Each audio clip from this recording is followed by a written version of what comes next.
Imagina uns bichos parecidos com a gente. Tão parecidos que às vezes a gente não conseguiria diferenciar o nosso grupo do grupo deles. Tão parecidos que os artigos têm mostrado cada vez mais que teve uma interação muito importante entre esses bichos e que eles inclusive se reproduziam. Tão parecidos que tem alguns pesquisadores que tendem a chamar eles de humanos também. Eu estou falando claramente dos Neandertais, essa espécie de humanos que vivia no norte da Europa e que a princípio desapareceu há 40 mil anos. Mas saiu um artigo muito legal na Nature esses dias, mostrando pra gente que talvez eles não tenham desaparecido do jeito que a gente imagina.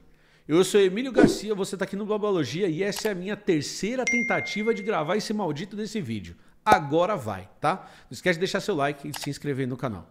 A gente está falando de uma espécie de hominídeo que talvez seja a espécie de hominídeo mais parecida com a gente. Trabalhos recentes têm mostrado que humanos, Homo sapiens e Homo neanderthalis se encontraram com certeza quando os humanos, os Homo sapiens, saíram do continente africano em direção à Europa, eles se encontraram e claramente eles se reproduziram. Alguns trabalhos bem legais, eles mostram que se a gente pegar a população europeia e até parte da população asiática, a gente vai encontrar de 1 a 4% de genes neandertais nessas populações. A gente tende a não encontrar esses genes na população humana do continente africano. Então isso é uma evidência muito clara que esses genes foram passados por reprodução.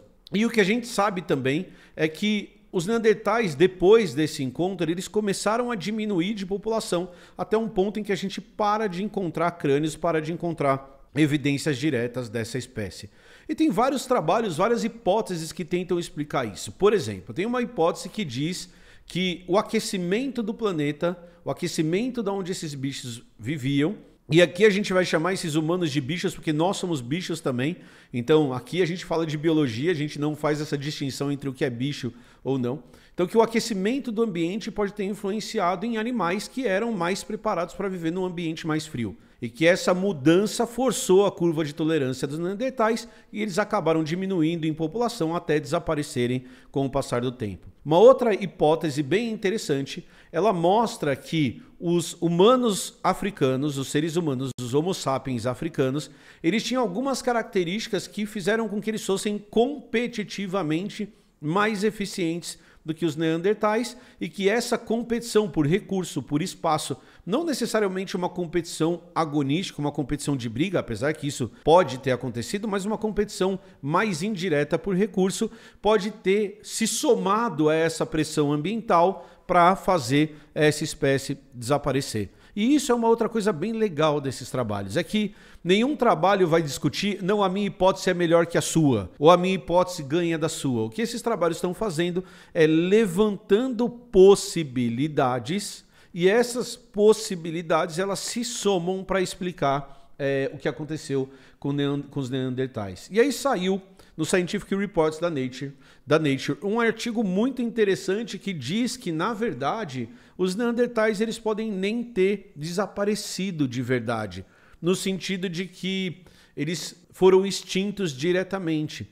O que esse artigo vai tentar discutir é que essas populações de neandertais, e o artigo é esse que eu estou colocando aqui na tela, elas meio que foram fagocitadas pela população humana. Em que sentido? Os humanos eles começam a ficar tão abundantes, mas tão abundantes, que eles começam a absorver a população de neandertais como parte deles. E a hora que eles fazem isso, não é que os neandertais morrem, eles literalmente se fundem à população humana. Então essa fusão que vai acontecer, ela tem prioridade, ela tem maioria de genes humanos porque a gente era maior em número, mais abundantes do que os neandertais. Então que essa variante de humano, que esse humano diferente, essa população diferente, talvez se fosse um outro animal que a gente estivesse estudando, a gente só consideraria isso uma variação populacional, apesar de hoje os cientistas dividirem isso em duas espécies, ela não desapareceu do jeito que a gente imagina. Ela simplesmente foi absorvida pela população humana do ponto de vista genético.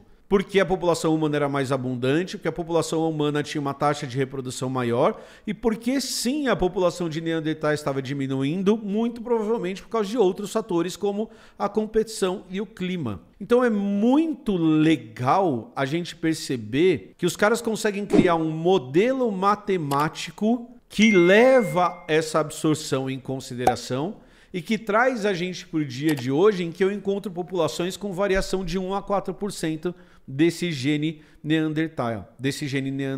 Então é muito legal a gente imaginar que, diferente do que a gente pensa hoje, teve uma guerra entre humanos e Neandertais, ou o que a gente fez com outras espécies, como por exemplo mamutes, que a gente contribuiu para a extinção, ou a megafauna da América do Sul, a megafauna da Austrália, que a gente chega e claramente a gente faz parte do processo de extinção, é que nesse caso a extinção ela não aconteceu do jeito que a gente sempre imagina uma extinção.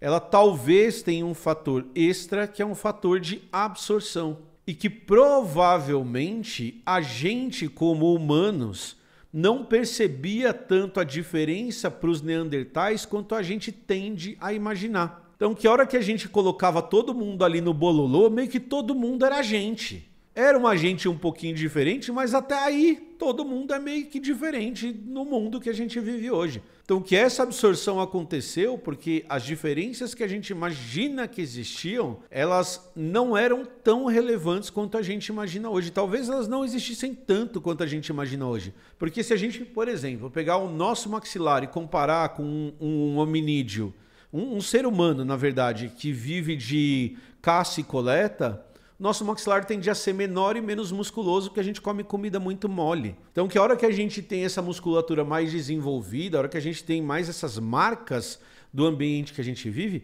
talvez essa diferença não fosse tão grande quanto a gente imagina. A pergunta do Takata é uma pergunta muito importante aqui no chat. Como é em termos de genes dos cromossomos sexuais? Haveria um cruzamento assimétrico? Existem duas possibilidades que eu já li artigos sobre. Esse artigo não vai discutir isso especificamente. A primeira possibilidade é que sim, existiriam cruzamentos assimétricos, em que o número de cromossomos seria diferente de um gameta para o outro, e isso geraria uma série de problemas no nascimento daqueles embriões e parte dos embriões sobreviveria. E uma outra possibilidade, Takata, que eu estava lendo um artigo outro dia, mas eu não estudei isso a fundo, então eu estou lembrando, tá? É que existia a possibilidade do número de cromossomos ser o mesmo. Então, a partir do número de que o cromossomos é o mesmo e que os genes são parecidos, esse problema de assimetria, esse problema de diferença de gametas, ele seria menos pronunciado. Que talvez os neandertais fossem muito parecidos conosco nesse aspecto também. Eu posso até estudar isso para trazer num outro vídeo, mas eu estou meio que lembrando de orelhada e eu posso estar errado, tá? Então, essa informação eu não estudei para a live de hoje. Então, esse artigo é muito legal porque ele mistura duas áreas que são muito interessantes. Você vai ter pessoas trabalhando com bioinformática, pessoas trabalhando com os seres humanos e você vai juntar esses dois campos do conhecimento para calcular uma possibilidade disso ser uma verdade. E parece que é, porque os números são bem conscientes, tá bom? Bem consistentes, tá bom? Era isso que eu tinha para falar no vídeo de hoje. Eu espero que vocês tenham gostado desse assunto. É um assunto que eu gosto bastante. E eu vou pedir para vocês fazerem uma coisa que pra gente é super importante aqui no Blabla, que é entrar no www.blablalogia.com. Eu vou colocar aqui na tela o nosso site lindo clicar aqui na Blabla Lojinha, porque essa é uma das maneiras que você tem de ajudar o Blabla para o Blabla continuar funcionando. Quer comprar as nossas sacolas, comprar as nossas camisetas, ajudar comprando produtos que são incríveis. Mila e Milho parte 1 tá aqui, daqui a pouco parte 2 também vai estar, mas a gente tem camisetas que são muito legais. Eu encomendei a minha camiseta do Lampião que vai chegar, tem arte nova chegando no canal, tem parceria nova chegando no canal e na loja, então eu tenho certeza que vocês vão adorar, tá bom? Mas Emílio, não quero comprar camiseta, como que eu ajudo o canal? Deixe seu like, se inscreve, deixe seu comentário aqui embaixo, tá bom? Falou, valeu e tchau!